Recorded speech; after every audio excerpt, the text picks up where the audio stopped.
All right, everybody, welcome back to Wacky Wonders. We are diving deep into some seriously crazy history today.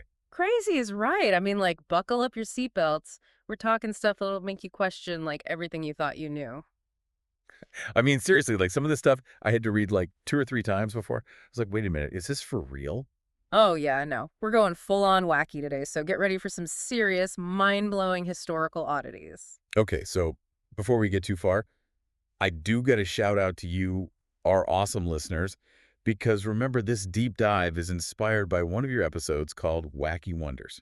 So thank you for the inspo. Yeah, big thanks to the listeners for always bringing the heat with the weird and wonderful history. All right, so like, are you ready to have your mind blown? Because we're about to jump into some seriously wild stuff like Cleopatra hanging out closer to the moon landing than the pyramids, Napoleon getting attacked by bunnies like a cartoon in a war that was over before you could even make a cup of coffee. Oh, yeah, we're going there. So let's kick things off with the Queen of the Nile herself, Cleopatra. Cleopatra, yeah, I mean, everyone knows Cleopatra, right? Last pharaoh of ancient Egypt, super iconic. Exactly, but get this. She actually lived closer to the moon landing in 1969 than to the construction of the Great Pyramid. Wait, what? Seriously? I mean, I know the pyramids are old, but like, how is that even possible? Okay, so think about it.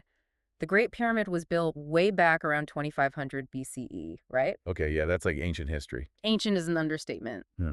But Cleopatra, she didn't die until 30 BCE. Oh, wow. So that's like a gap of over 2,000 years between the pyramids and Cleopatra. Exactly. So while she's definitely an ancient figure, she's actually closer to us in time than to one of the most famous symbols of ancient Egypt. That like totally warps my sense of time. I mean, like I always pictured Cleopatra way back there with the pyramids and stuff. Yeah, it's a real mind bender, right? It just goes Mm, to show you that history isn't this like straight line, you know? It's all wibbly wobbly, timey wimey stuff.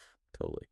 Speaking of wibbly wobbly, let's talk about Napoleon Bonaparte, the guy who thought he could conquer the world, Yeah, Napoleon, Emperor of France, military genius, the whole 9 yards. except for when he got totally owned by a bunch of bunnies. Okay, so picture this.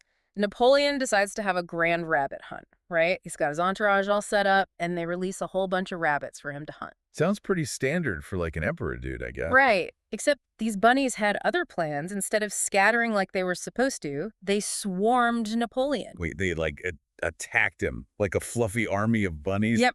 And Napoleon, the mighty emperor, was forced to retreat, defeated by a horde of fluffy bunnies. Okay, that is hilarious. It's like something out of a Bugs Bunny cartoon. I know, right?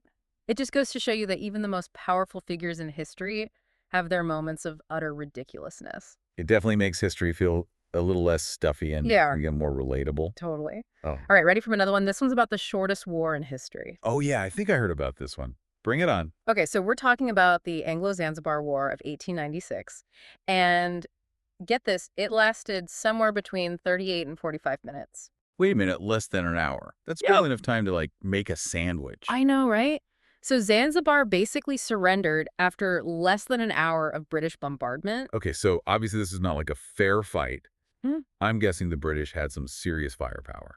Yeah, the British Empire was a global superpower at this point, and Zanzibar was, well, not quite on the same level. Still though, less than an hour for a war. That's crazy. It really makes you question, like, what even defines a war, right? I mean, is that even enough time to call it a war? It's more like a super quick historical blip. Exactly.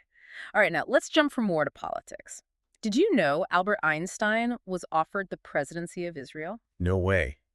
Seriously, the Einstein, like EMC Einstein? The one and only. So in 1952, Israel was a brand new country, and they were looking for someone to be their president. And they thought, who better than this brilliant Jewish physicist, a genius who could represent them on the world stage? I mean, it kind of makes sense, right? A super smart guy leading a new nation. But Einstein, he was a humble guy. He turned down the offer saying he wasn't cut out for politics. Ah, man, that's a shame.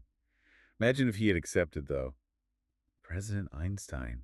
It's just so wild to think about. Right. It makes you wonder what kind of impact he could have had on the world stage if he'd become a political leader. It's like one of those historical what ifs, you know? Hmm. Like, what if Einstein had been president? What would Right. the world be like today? Okay. Last one for today. Yeah. We're going back to ancient Egypt, and we're talking about King Tut. Oh, yeah, King Tut, the boy king. Everyone knows about the golden mask and all that treasure. Exactly. But here's the thing. They found a dagger in his tomb, and it's no ordinary dagger. Okay, I'm intrigued. What's so special about this dagger? It was made from meteorite iron. Wait, hold up. You're telling me King Tut had a dagger made from space rock? Yep. Iron that literally came from outer space. Okay, that's next level. Yeah. I mean, the ancient Egyptians were already known for their incredible craftsmanship, but this is just insane. It really shows how advanced they were, right? I mean, they were working with materials from space. It's mind-blowing to think about what other secrets are still hidden out there waiting to be discovered. I know, right? History is full of surprises, Mm. and that's exactly what we love to explore here on Wacky Wonders. So if you enjoyed this deep dive into the weird and wonderful side of history, make sure you hit that subscribe button and join us for more mind-blowing historical adventures. We've got a whole universe of wacky facts just waiting to be uncovered, so stay curious, and we'll catch you in the next episode. See you. Bye.